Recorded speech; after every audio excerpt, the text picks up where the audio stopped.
Good morning, sunshine. Good morning, good morning. It is the next episode of Serenity Before Sunrise, and we are now on Take Charge Tuesday. Good morning and happy Tuesday to you. Take Charge Tuesday is why we are here, and I got my handy dandy notebook. I tried a different way. I tried to do it on screen yesterday, and let's just say I love my notebook. So that's what we're doing, okay? So just know if I'm looking down, it's because I'm reading my notes, not because I'm not paying attention to you, because you are worthy of all the attention on this Take Charge Tuesday, okay? So let me know if this sounds familiar. You learn to do all the things on your own because you've had people let you down in the past. Again, because y'all gonna play like you didn't hear me. You learn to do all the things because you've had people let you down in the past. And it may not even be the very distant past. It could have been yesterday. But you know what? You vowed to yourself that you will never let that happen again. So you felt the need to help everyone because you didn't want them to feel how you felt when you were, let down or disappointed. And we're going to touch on that word disappointed in a minute. So, this. You knew good and damn well that you didn't have the capacity to take on those other people's things as well as your things. So it could be people you know, people you didn't know, or whatever. But you didn't want them to feel like how you felt. So you took on their responsibilities and stuff like that. Does it sound familiar? Let me know. Comment, like, share, all that good stuff. DM me, email me, send a carrier pigeon or a smoke signal. I just want to know what you think. Respond to me, like for real, because I want to have a conversation. So honestly, what you've done is become the people-pleasing strong friend. And it's cute to say, oh yeah, I'm the strong friend. And people say, check on the strong friend. But how many people actually check on the strong friend? Or you could be the strong friend talking about your phone is dry as hell. That's an indication. But anyway, you went from being empowered to being exhausted. And you didn't know why you didn't have any energy to do anything else, why you're in bed at 7 o'clock. Well, now with the time change, it looks like midnight outside. I'd be in bed at 7 o'clock. So take it with a grain of salt, right? But let's touch on disappointment for a moment. Because this is good, y'all. I'm telling you.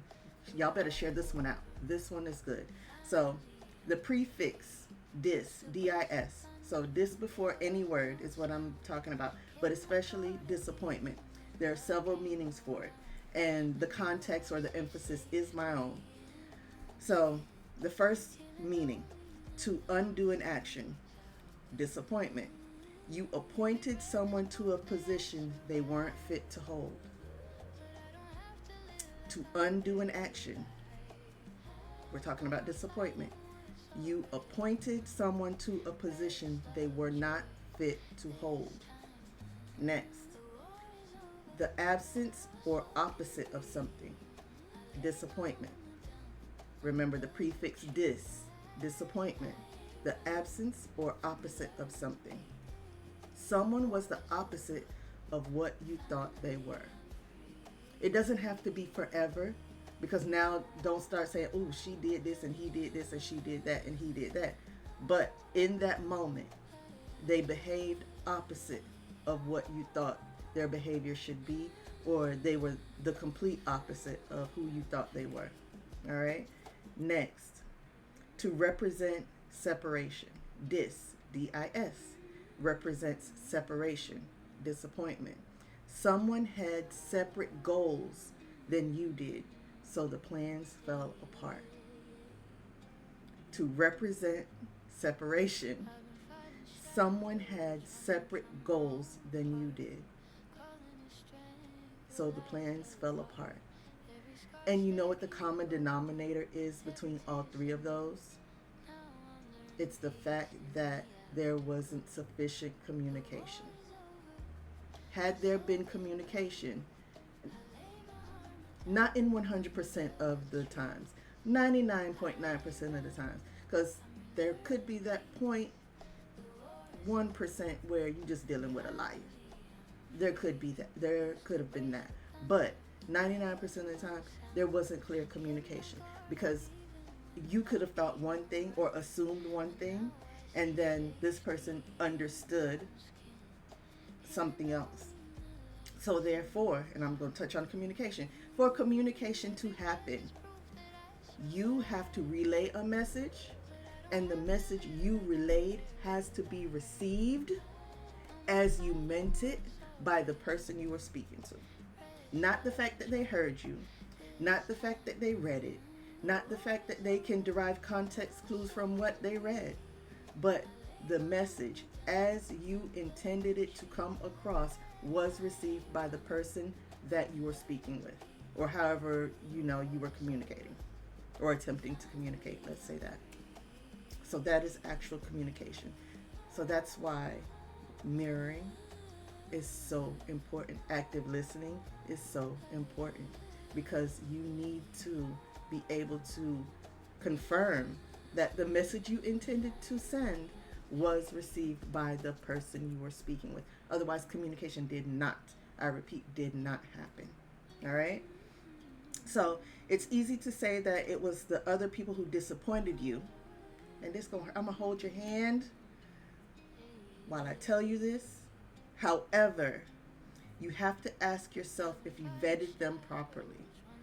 The answer is between you and your God. If you want to, you can tell me. However, that's between you and your God. Because did you vet these people properly?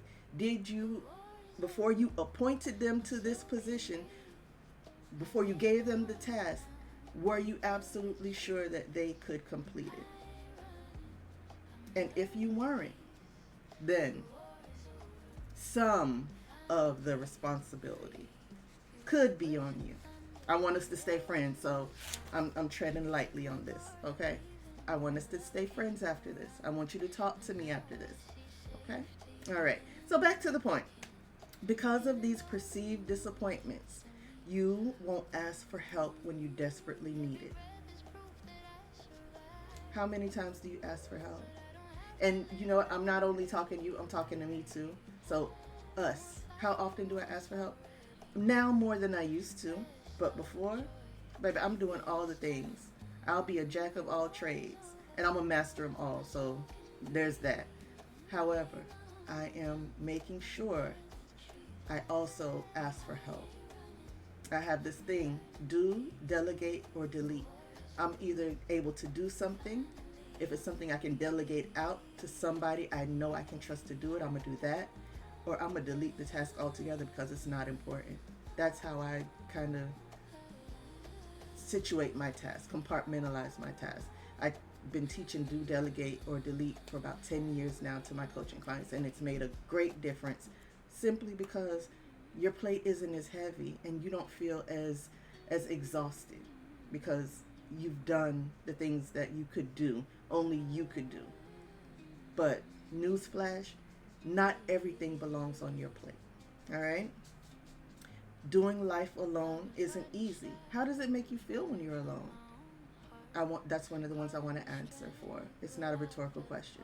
It doesn't feel good. And there's a difference between alone and lonely. I love my alone time. I don't like to feel lonely. But anyway, today I'm asking you to change by letting go. Implement that do, delegate, and delete. Do the things that only you can do. Delegate the things that someone else could possibly do. Delete the things that just are unnecessary. Some things you really don't need to do right now. You can put it on the back burner. You can put it on tomorrow's to-do list. Some things are indeed a tomorrow problem. You just have to sort through and be honest with yourself about it. Okay? So just for affirmation for you, you can be strong and still need support. You can be capable and still crave connection. You can be a healer and still need to be healed. You can. Your action step for today is to ask for help. Just ask for help. Even if it's something you can do, we're taking baby steps. Just something small. Give it to somebody else. Allow another person to take that task off your plate. Next, receive the help without feeling guilty. People actually do want to help. Because, yes, you could do things on your own, but you don't have to. You are part of a community. Whether you like it or not, you're part of a community. Simply by existing, you are a part of a community. But you have to be an active member, an active participant in your community for you to really experience the benefits. And also, can you consider the fact that people think you don't want help because you're always doing everything? By the time they get around to it, because we're not all on the same timelines, could it be that people want to help and you're just not allowing them? You're operating in that I have to do everything spirit. Okay? So think about it and do what we came here to do on this Take Charge Tuesday, and take charge. Now, if you have questions, comments, concerns, like I said, email me, DM me, leave a comment. Definitely share this out because I think this was good. I think this was a whole vibe this morning. It's food for thought. And even if it's not for you, share it out with somebody else because they may need it. Even if you're being a little shady, even if you're being a little petty, share it out. Okay? Send it to somebody that you know is a people pleaser that wants to do all the things and they need to slow down. So this is your opportunity with permission to be petty. So in the meantime, what I want you to do are these three things. Aside from your action steps of getting somebody to help you and not feeling guilty, I need you to drink your water. Stay hydrated because a dehydrated brain is a malfunctioning brain. Okay, so we want you to think clearly. Drink your water. Take your vitamins because there are so many vitamins we don't get from food. Mind your business. That goes without saying. But there's one more thing to do. Why? Because it is the fall season. The weather is changing. It's getting cooler. At least in Florida. I mean, we're not at 90s every day. We get to like 86 or something. So it's cool for us. But what I want you to do is moisturize. Because I don't want you out here being ashy, okay? Okay? I want you to be cute, moisturized, and, looking all sexified and stuff. But anyway, Take Charge Tuesday. Thank you so much for joining me for Serenity Before Sunrise.